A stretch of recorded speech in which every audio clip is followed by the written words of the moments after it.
सभी बच्चों का बहुत बहुत स्वागत है। आज हमारा टॉपिक रहेगा मध्यकालीन भारत के इतिहास में फिरोज तुगलक।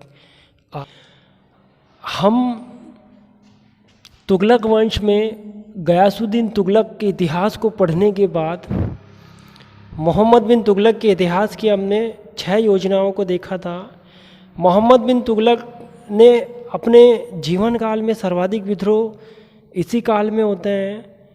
मोहम्मद बिन तुगलक ने नहरों का निर्माण करवाया था। मोहम्मद बिन तुगलक ने अपनी योजनाओं में पहली योजना, दूसरी योजना, तीसरी योजना, चौथी योजना, पांचवी योजना और छठी योजना, सभी योजनाएं मोहम्मद बिन तुगलक की असफल होती है। इससे पिछले वीडियो में जाकर बच्चों आप इन योजनाओं को डिटेल से देख सकते हो। यहाँ हम मोहम्मद बिन तुगलक के बाद में यहाँ फिरोज तुगलक का इतिहास आज हम पढ़ने जा रहे हैं।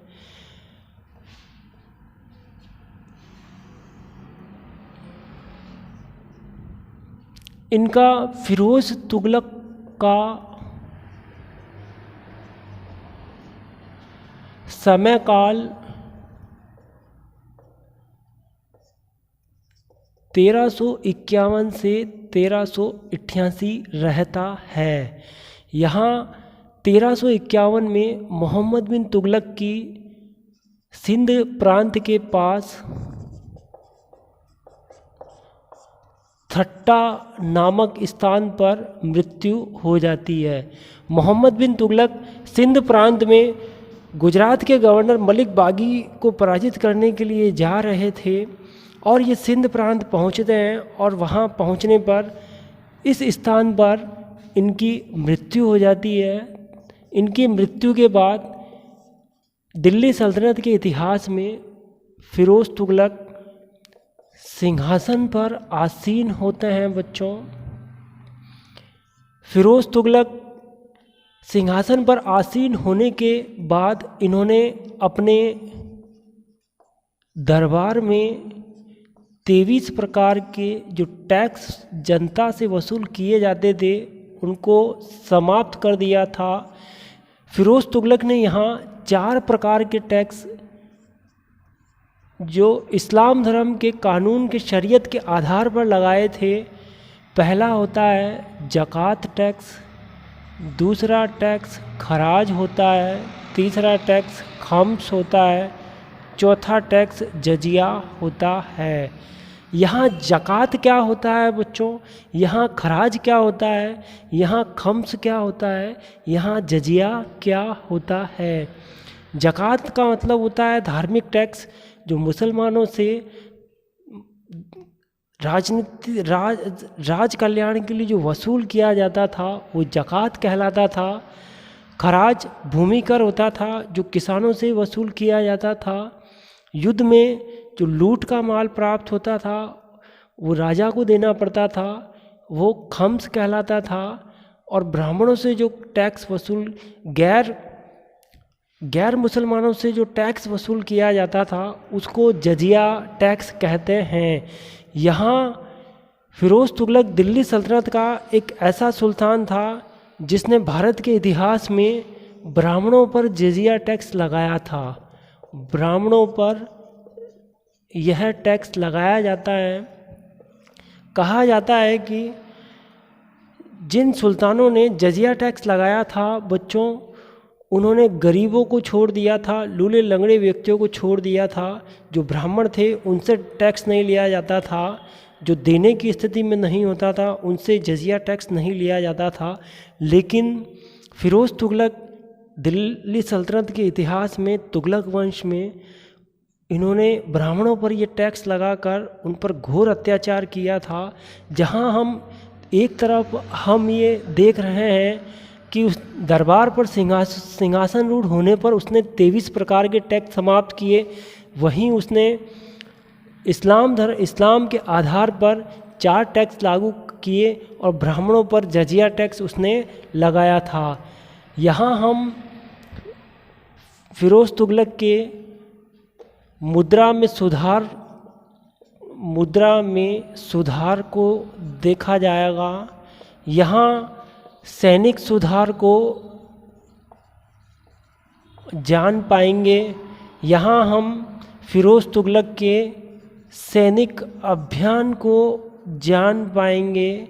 यहाँ हम फिरोज़ तुगलक के द्वारा नगरों का निर्माण किया गया उसको हम जान पाएंगे। यहाँ हम फिरोज़ तुगलक के द्वारा मस्जिदों का निर्माण किया गया, यहाँ हम उसको जान पाएंगे। फिरोज़ तुगलक के प्रशासनिक सुधारों को जान पाएंगे। फिरोज़ तुगलक के सबसे पहले हम उसके सैनिक अभियानों की बात करें तो फिरोज़ तुगलक ने बंगाल पर यहाँ के सुल्तान इलियास पर हमला किया था। 1353 ईस्वी में यहाँ हमला किया था बच्चों। और ये फिरोज़ तुगलक यहाँ असफल हो जाते हैं। फिरोज़ तुगलक के बाद बंगाल में एक दूसरी बार फिर यहाँ हमला किया जाता है और दूसरी बार यहाँ के सुल्तान सिकंदर शाह होते हैं। दूसरी बार भी फिरोज़ तुगलक यहाँ असफल हो जाता है। इतिहासकारों के द्वारा ये कहा जाता है कि तुगलक वंश में मोहम्मद बिन तुगलक और गयासुद्दीन तुगलक, जो पहले नंबर के गयासुद्दीन तुगलक थे और दूसरे नंबर के मोहम्मद बिन तुगलक के द्वारा जो दक्षिण नीति बनाई गई थी, अलाउद्दीन खिलजी की नीति का परित्याग करके गयासुद्दीन तुगलक ने भारत में विलय की नीति बनाई थी कि भारत में दक्षिण भारत के जितने भी राज्य हैं उनको भारत में विलय किया जाएगा। गयासुद्दीन तुगलक ने वारंगल के राज्य को जीतकर दिल्ली सल्तनत के इतिहास में शामिल कर लिया था। गयासुद्दीन तुगलक ने पांड्य राज्य को जीतकर दिल्ली सल्तनत में शामिल कर लिया था। वारंगल का नाम बदलकर सुल्तानपुर रख दिया था गयासुद्दीन तुगलक ने। मोहम्मद बिन तुगलक ने भी सैनिक अभियान किए थे और भारत में अपने साम्राज्यवादी की नीति को आगे बढ़ाया था।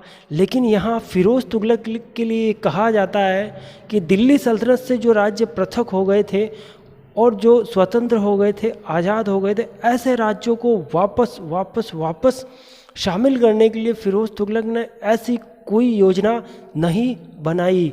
यहाँ हम सैनिक अभियानों में सबसे पहले बंगाल को देखा। बंगाल में फिरोज़ तुगलक को कोई किसी प्रकार की सफलता नहीं मिलती है। यहाँ से ये लौटते समय फिरोज़ तुगलक भारत के पूर्वी क्षेत्र ओडिशा के जहाजनगर पर ये हमला करते हैं। ओडिशा का सुल्तान गणपति होता है बच्चों। यहाँ जहाजनगर में फिरोज़ तुगलक ने हिंदुओं के मंदिर को तोड़ा, हिंदू धर्म को नुकसान पहुंचाया। ये हिंदुओं के कट्टर दुश्मन थे फिरोज़ तुगलक। ये इस्लाम धर्म को मानने वाले थे, कुरान के आधार पर चलने वाले होते हैं। यहाँ हिंदू मंदिरों को तोड़ने के बाद जहाजनगर में गणपति को पराजित कर दिया जाता है। गणपति इनकी अधीनता को स्वीकार कर लेते हैं, वार्षिक टैक्स देने के लिए तैयार हो जाते हैं। और यहाँ से फिरोज़ तुगलक का तीसरा अभियान होता है। भारत के उत्तर पश्चिम में सिंध प्रांत का सुल्तान जाम बाबनिया होता है बच्चों। जाम बाबनिया को ये पराजित करते हैं और पराजित करने के बाद दिल्ली लौटकर आ जाते हैं। ये फिरोज़ तुगलक के सैनिक अभियानों को देखने के बाद हम उनके मुद्रा में सुधार को देखा जाएगा। मुद्रा में सुधार में ये 10 जीतल के बराबर एक सिक्का चलाते हैं, ये 8 जीतल के बराबर एक सिक्का चलाते हैं, ये 6 जीतल के बराबर एक सिक्का चलाते हैं, ये 3 प्रकार के सिक्के चलाते हैं। चौथे प्रकार का सिक्का, ये चौथे प्रकार का एक आधा सिक्का चलाते हैं। 5वें प्रकार का ये सिक्का चलाते हैं। ये भीका नाम से सिक्का चलाते हैं। ये पहला कौन सा है, दूसरा कौन सा है, तीसरा कौन सा है, चौथा कौन सा है और पांचवा सिक्का कौन सा है, छठा कौन सा है। जीतल किसको कहते हैं, टका किसको कहा जाता है। जीतल का मतलब होता है चांदी का सिक्का। जीतल, सबसे पहले जीतल का सिक्का दिल्ली सल्तनत के इतिहास में किसने चलाया था बच्चों। दिल्ली सल्तनत का वास्तविक संस्थापक इल्तुतमिश ने चांदी का सिक्का चलाया था 1.75 ग्रेन का, जिसको जीतल कहा जाता है। तांबे का सिक्का जिसको टका कहा जाता है। यहाँ फिरोज तुगलक के मुद्रा सुधार में हम देख रहे हैं दाह गनी पहला नंबर, दूसरा नंबर दस्त गनी, तीसरा नंबर आता है शश गनी, चौथा नंबर आता है आधा सिक्का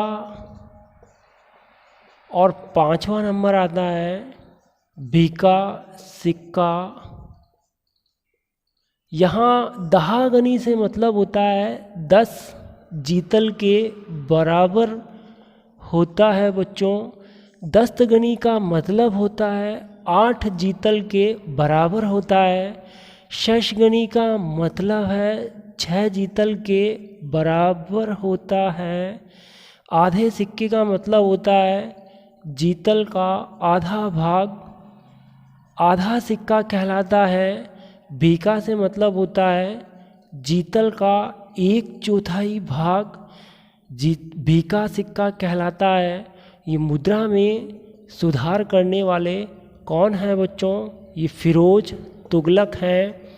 और इससे पहले मुद्रा में सुधार किसने किया था, इससे पहले इल्तुतमिश अपनी मुद्रा में सुधार करते हैं। इल्तुतमिश को मैंने आपको बताया था जीतल को चलाने वाले इल्तुतमिश होते हैं। अब हम औद्योगिक क्षेत्र की बात की जाए, फिरोज तुगलक ने औद्योगिक क्षेत्र में कौन कौन से कार्य किए थे। औद्योगिक क्षेत्र में कितने कारखाने थे, कारखानों का अध्यक्ष कौन होता था और सभी अध्यक्षों का अध्यक्ष कौन होता था। कारखानों की संख्या कितनी होती है बच्चों, कारखानों की संख्या 36 होती है। यहाँ कारखानों का अध्यक्ष कौन है, मुतशर्रिफ होता है। 36 कारखानों के प्रत्येक कारखाने का एक अध्यक्ष होता है और इस प्रकार प्रत्येक कारखाने का एक अध्यक्ष होता है। तो 36 कारखानों के 36 अध्यक्ष हो गए थे। इन सभी 36 अध्यक्षों के ऊपर एक प्रधान होता है जिसे क्या कहा जाता है, मुतशर्रिफ उल मुमालिक कहा जाता है। औद्योगिक क्षेत्र को देखने के बाद बच्चों अब हम सैनिक क्षेत्र में क्या सुधार किए गए थे, सेना में क्या क्या सुधार किए गए थे। सेना में सुधार को जान पाएंगे। सेना में जो ऑफिसर होते थे, इन ऑफिसरों को वेतन के बदले जागीर प्रदान की जाती थी। वेतन के बदले जागीर प्रदान की जाती थी और इस जागीर को फारसी भाषा में वजह कहते थे। और जो व्यक्ति जागीर को लेता था वह वजहदार कहलाता था बच्चों, वजहदार कहलाता था। यहाँ सेना में सुधार के बाद फिरोज तुगलक के नगर निर्माण की बात हम करेंगे। फिरोज तुगलक ने 5 नगरों का निर्माण करवाया था। पहला नगर कौन सा था, दूसरा कौन सा था, तीसरा कौन सा था, चौथा कौन सा है, पांचवा कौन सा है। पहला नगर हिसार नगर होता है। दूसरा नगर जौनपुर नगर था। तीसरा नगर फिरोजाबाद है। चौथा नगर फिरोजपुर है और पांचवा नगर आता है बच्चों फतेहाबाद है। फतेहाबाद में फिरोज तुगलक ने एक मकबरे का निर्माण करवाया था जो प्रसिद्ध मकबरा कहलाता है, फतेह खान का मकबरा नाम से जाना जाता है। नगर निर्माण के बाद अब हम फिरोज तुगलक के द्वारा जो मस्जिदों का निर्माण करवाया गया था उनमें कौन कौन सी मस्जिद थी, वो पहली मस्जिद कौन सी थी, दूसरी मस्जिद कौन सी थी और तीसरी मस्जिद कौन सी थी, चौथी मस्जिद कौन सी थी। खाने जहाँ तेलंगानी का मकबरा खाने शाह जोना शाह। जॉन खान मोहम्मद बिन तुगलक का मूल नाम जोना खान होता है। खाने शाह जोना शाह जो इनके समय में यहाँ खाने जहाँ तेलंगानी का मकबरा बनाया गया था। दिल्ली सल्तनत के इतिहास में यह मकबरा प्रसिद्ध माना जाता है और दिल्ली सल्तनत के इतिहास का ये पहला मकबरा है जो अष्ट गुंबदीय मकबरा बना हुआ है, अष्टकोणीय पद्धति पर बना हुआ है बच्चों, अष्टकोणीय पद्धति पर बना हुआ है। यहाँ खाने शाह जोना शाह के द्वारा जो मस्जिदों का निर्माण किया गया था वो पहली मस्जिद कौन सी थी, पहली मस्जिद खिड़की मस्जिद आती है, दूसरी मस्जिद कालू मस्जिद आती है, तीसरी काला सराय मस्जिद आती है। यहाँ 3 मस्जिदों का निर्माण खाने शाह जोना शाह के द्वारा किया गया है। और इसके बाद हम देखते हैं फिरोज तुगलक ने जो मस्जिदों का निर्माण करवाया था, पहली मस्जिद चौबेजी मस्जिद आती है, दूसरे नंबर की और तीसरे नंबर की कौन सी मस्जिद है बच्चों, जुम्मा मस्जिद और दूसरे नंबर की जुमा मस्जिद आती है और तीसरे नंबर की मस्जिद का क्या नाम है, खास मस्जिद है। यहाँ 3 मस्जिदों के निर्माण के बाद अब हम फिरोज तुगलक के द्वारा अन्य मकबरों का जो निर्माण किया गया था वो कौन कौन से मकबरे थे। फिरोज तुगलक से पहले दिल्ली सल्तनत के इतिहास में इल्तुतमिश का मकबरा बना हुआ था, बलबन का मकबरा बना हुआ था, अलाउद्दीन खिलजी का मकबरा था। ये 3 नाम मैंने आपको बताए बच्चों। पहला नंबर होता है इल्तुतमिश, दूसरा नंबर होता है बलबन और तीसरा नंबर होता है अलाउद्दीन खिलजी। इन तीनों के मकबरों का पुनः निर्माण करवाए थे कौन, फिरोज तुगलक ने इनको एक बार वापस पुनः निर्माण करवाया था फिरोज तुगलक ने। फिरोज तुगलक का जो योगदान स्तंभों के क्षेत्र में लेकर होता है, 2 स्तंभों को उठाकर ये दिल्ली लेकर आया था फिरोज तुगलक। मेरठ में सम्राट अशोक महान का नाम सुने हो बच्चों। अशोक महान के 2 स्तंभ, पहला स्तंभ मेरठ में था, मेरठ आपके यूपी में है, और दूसरा स्तंभ टोपरा में था, टोपरा हरियाणा में है। कुछ इतिहासकारों के अनुसार ये पंजाब में है। यहाँ मेरठ और टोपरा के 2 अशोक के 2 स्तंभों को उठाकर फिरोज तुगलक कहाँ ले आया, दिल्ली लेकर आता है और दिल्ली में इनको स्थापित करवाया। स्तंभों पे अशोक के धम्म की चर्चा की गई है, जो नैतिक विचारधारा होती है, नैतिक आचरण सिखाया जाता है, मानव प्राणी को किस तरह अपने कर्तव्य का पालन करते हुए अपने धर्म के मार्ग पर चलना चाहिए, ये सिखाया जाता है। इन्हीं स्तंभों पर ये लिखी हुई बातों को ये उठाकर मेरठ और टोपरा से उठाकर कहाँ लाया, दिल्ली लेकर आया था। यहाँ इस घटना का उल्लेख तारीख फिरोजशाही ग्रंथ में भी हमें प्राप्त होता है।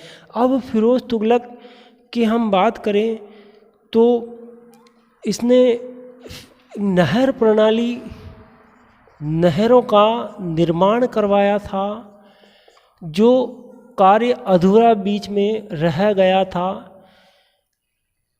तुगलक वंश के इतिहास में ये देखा जाता है कि गयासुद्दीन तुगलक जो पहले नंबर के जो संस्थापक थे, उन्होंने 1320 से 1325 ईस्वी तक दिल्ली सल्तनत में शासन किया था। यही गयासुद्दीन तुगलक ने सबसे पहले दिल्ली सल्तनत के इतिहास में नहरों का निर्माण कराने का कार्य प्रारंभ किया था। निर्माण कार्य पूरा ही नहीं हुआ, अधूरा ही रह गया था, क्योंकि 1325 में अफगानपुर में लकड़ी का महल गिर जाने से इनका देहांत हो जाता है गयासुद्दीन तुगलक का, और उसके बाद नहरों का निर्माण रुक जाता है। उसके बाद एक नए सुल्तान बनते हैं 1325 ईस्वी में। दिल्ली सल्तनत के इतिहास के तुगलक वंश में कौन आता है बच्चों? मोहम्मद बिन तुगलक यहाँ के सुल्तान बनते हैं। मोहम्मद बिन सुल्तान को नहरों का निर्माण करने का ज़्यादा समय नहीं मिलता है, वह अपनी योजनाओं में ही उलझे रहते हैं। और मोहम्मद बिन तुगलक के लिए ये कहा जाता है, एक विद्वान ये कहते हैं कि मोहम्मद बिन तुगलक यानी सुल्तान से जनता की मुक्ति हो गई थी और जनता से सुल्तान की मुक्ति हो गई थी। उनकी योजनाओं से दिल्ली की जनता इतनी परेशान हो गई थी कि उस सुल्तान की योजनाओं से दिल्ली की जनता में वो बदनाम हो गया था। उसने कभी कोई जनता के लिए अच्छा कार्य नहीं किया था। जनता के सुख को उसने अपना सुख नहीं माना था। जनता का सुख ही, जनता की सुख समृद्धि ही राजा के राज्य की समृद्धि देखी जाती है। लेकिन ये सारी विशेषताओं से वो बहुत परे था बच्चों। और मोहम्मद बिन तुगलक के बाद में हम नहरों के निर्माण की बात कर रहे थे। निर्माण के कार्य में फिरोज तुगलक के सुधारों को जब देखा जाएगा तो उन सुधारों में एक सुधार आता है, नहरों का निर्माण पुनः चालू किया गया, मकबरों का निर्माण चालू किया गया, यहाँ नए नए नगरों का निर्माण चालू किया गया था। नगर जो बसाए गए थे, पहले मैंने आपको 4 नगर बताए थे बच्चों। पहला नगर कुतुबुद्दीन ऐबक के समय राय पिथौरागढ़ को बनाया गया था, पहला नगर। उसके बाद बच्चों मैंने आपको ये बताया था दूसरा श्रीनगर का निर्माण अलाउद्दीन खिलजी ने करवाया था, जो 1296 ईस्वी से 1316 ईस्वी तक आए थे। और अलाउद्दीन खिलजी के बाद तीसरा निर्माण करवाया था, तुगलकाबाद नगर बसाया था दिल्ली में, और वो 1320 से 1325 ईस्वी में तुगलक वंश के प्रथम शासक गयासुद्दीन तुगलक थे। और चौथे नगर को बसाने वाले मोहम्मद बिन तुगलक, जो 1325 से 1351 इनका शासनकाल रहा था। तो यहाँ जहाँपनाबाद के नाम से मोहम्मद बिन तुगलक ने ये नगर बसाया था, हम बात कर रहे हैं अब फिरोज तुगलक ने यहाँ 5 नगर बसाए थे। और 5 नगर जो थे, अभी थोड़ी देर पहले मैंने आपको ये बताए हैं बच्चों। ये 5 नगर कौन से थे? नगरों के निर्माण में, सेना के सुधार में, और दास प्रथा, एक दासों के लिए एक दास ए बंदगान नाम से एक विभाग की स्थापना फिरोज तुगलक ने की थी। यहाँ हम फिरोज तुगलक के सेना में सुधार को देखा। नहरों के निर्माण की बात कर रहे हैं। नहरों का निर्माण फिरोज तुगलक ने पुनः शुरू करवाया। यहाँ नहरों के निर्माण होने के बाद यहाँ के किसानों से उपज का 10% भाग भू राजस्व के रूप में लेना शुरू हुआ था। ये नहरों की सिंचाई पर ये टैक्स लिया जाता था, और ये शीर्ष सिंचाई टैक्स कहलाता था। दिल्ली सल्तनत के इतिहास में ऐसा कौन सा सुल्तान है जिसने नहरों पर टैक्स लिया था? तो वो फिरोज तुगलक होते हैं बच्चों। और उस टैक्स का नाम क्या होता है? वो टैक्स का नाम होता है, शीर्ष नाम होता है, ये फिरोज तुगलक थे, जिन्होंने अलग हटकर कुछ कार्य किया था। इन्होंने ये अपवाद के रूप में जाने जाते हैं। ये वेतन के बदले ये जागीर प्रदान करते हैं, ये ब्राह्मणों पर जजिया टैक्स लगाते हैं, ये नहरों से पानी के ऊपर भी ये टैक्स लिया जाएगा। खेतों में पानी की सप्लाई सिंचाई के लिए भी इन्होंने एक टैक्स लगाया था और यह शीर्ष टैक्स कहलाता है। भूमि की उपज का ये 10% होता है। यहाँ हम फिरोज़ तुगलक के जीवन के इतिहास की जानकारी बता रहे हैं बच्चों।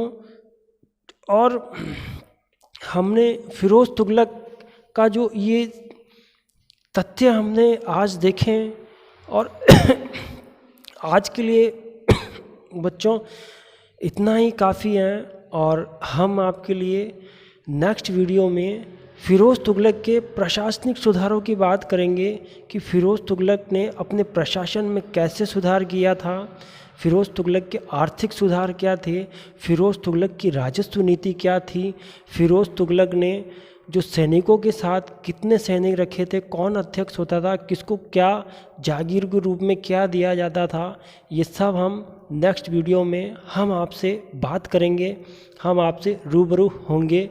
आज हम आपसे आज्ञा चाहते हैं और आज के लिए आपका बहुत बहुत धन्यवाद। Okay, thank you very much.